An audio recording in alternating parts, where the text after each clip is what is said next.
we're going to look inside a commercial bank and learn how banks serve us. We'll find out how Nancy Wallace is helping herself and helping the bank to fulfill its purposes. By looking in on Frank Hamilton, we'll learn the meaning of credit. And by following along with Richard Morton, we'll see how bank credit serves the world of business. Behind the scenes, in the bookkeeping department, we'll be concerned with the bank's records of various depositors' accounts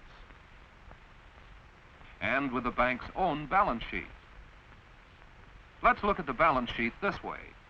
When the bank started, its assets were only the cash contributed by the stockholders who organized the bank. This was balanced, on the ownership side, by the capital stock issued to the stockholders. Some of the cash assets were converted into a bank building and furnishings and special equipment. The bank was then ready to receive deposits. Here, Nancy Wallace is depositing $5 in her savings account. She probably thinks of this only as a means of helping herself, building up a reserve fund to meet future needs and emergencies by putting her money in a safe place where each deposit is insured up to a maximum of $10,000. Even so, she's helping her bank to serve her community.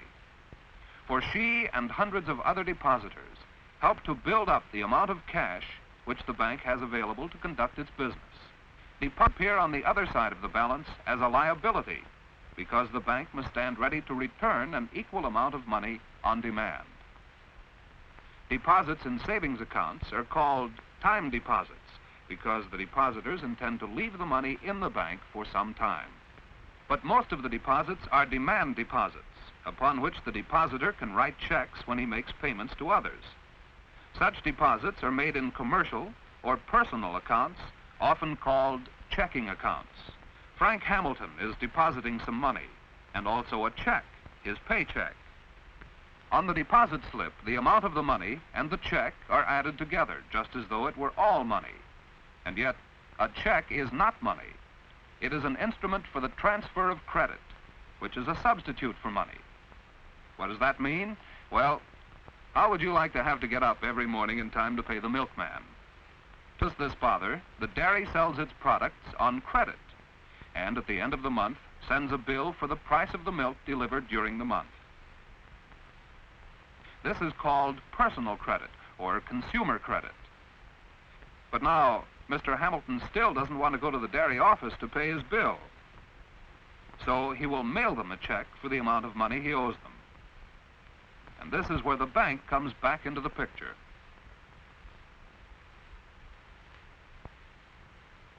On his job, Mr. Hamilton himself is paid not in money, but by check. He deposits his paychecks in the bank. He receives no money for his work. But in the bookkeeping department of the bank, the amount of the deposit is credited to Mr. Hamilton's account. In other words, it is added to the amount of his credit in the bank. Meanwhile, the amount of the check is deducted from the amount of credit available to Mr. Hamilton's employer. Thus, the check has served as an instrument for the transfer of credit from the Central Manufacturing Company to Mr. Hamilton. In addition to personal checks, there are several other types. A certified check is a personal check that is guaranteed by the bank on which it is drawn. A cashier's check is one drawn by a bank on its own funds in the bank. A bank draft is a check drawn by a bank on funds it has on deposit in another bank. By means of these various credit instruments, a bank deals much more in credit than it does in money.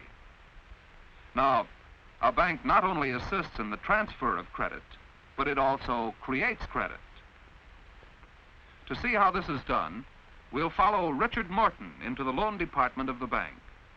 Mr. Morton owns a hardware store in town. He has his bank account here, and he is well known to the officials of the bank as an honest, conscientious, capable businessman. He explains his business. He has recently purchased about $2,000 worth of goods for his store from the Central Manufacturing Company. To encourage prompt payment, the manufacturer offers him a discount if he pays the bill within 10 days. Mr. Morton would like to take advantage of this saving, But right now, he does not have enough spare cash or bank credit.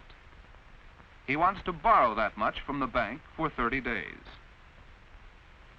Since Mr. Morton is known to the bank as a reliable man, and since he has brought along records to show that the financial condition of his business is sound, the banker can feel reasonably certain that Mr. Morton will be able to repay the loan when it comes due. So the banker is glad to make the loan. Mr. Morton writes out a promissory note. This is a promise to pay the money back to the bank at a certain time, in this case, in 30 days.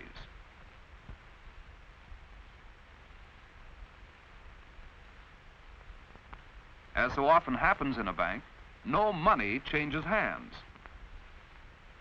The amount Mr. Morton has borrowed is simply credited to his account, minus the interest which the bank charges for this service.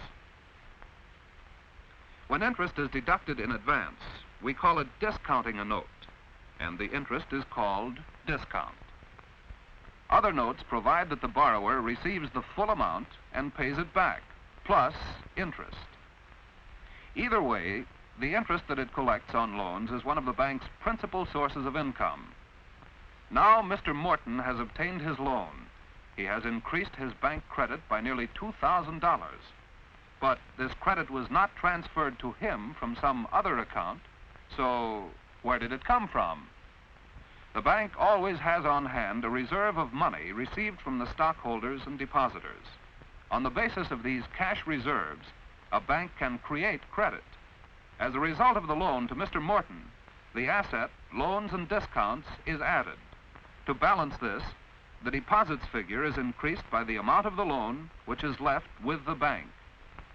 So, besides providing a safe place for depositing money and making it easy for people to transfer credit from one to another, a bank serves a community by making additional credit available for many purposes.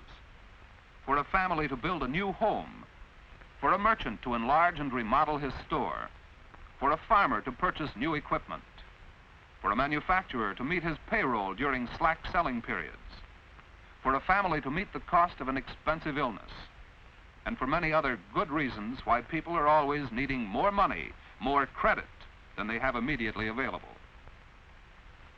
Since most of these transactions involve the transfer of credit rather than cash, they increase the bank's deposits much more than they decrease its cash. Consequently, the bank needs to keep comparatively little cash on hand. By proper timing, new loans are made at about the same rate that old ones are repaid. For instance, when Mr. Morton's customers pay their bills, he deposits their checks in his bank account. Most of the credit Mr. Morton borrowed from the bank, he transferred to the Central Manufacturing Company to pay his bill.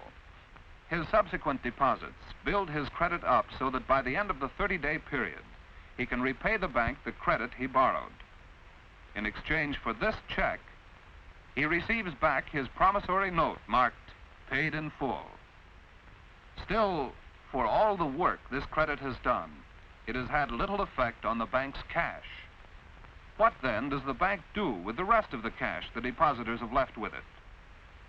Some of it is put to work for the federal government, and in exchange for it, the bank holds bonds and other government obligations. Some of it is put to work for the community in which the bank is located, in exchange for municipal bonds and securities. Much of it goes to build up the industrial might of the nation, in exchange for corporate securities. And finally, some of the cash goes into Federal Reserve bank stock. Our Federal Reserve System serves as a banker's bank, facilitating the transfer of credit among member banks throughout the nation in the same way that each bank helps its customers to transfer credit. So, when Nancy Wallace deposited $5 in the bank, she was not only helping herself, she was helping the bank to create credit used in carrying on the business of her community and her country and her world. The credit thus created is far greater in amount than all the money in the world. And this credit is the cornerstone of our world structure of commerce and industry, working for us in the mass production of goods, in the transportation of goods throughout the world, in the building of our cities and towns and homes, in the giant works of our federal government, in the conveniences of daily living, and in the protection of our health and our lives. All this is done with credit. Credit created by the bank out of the deposits made by all of us.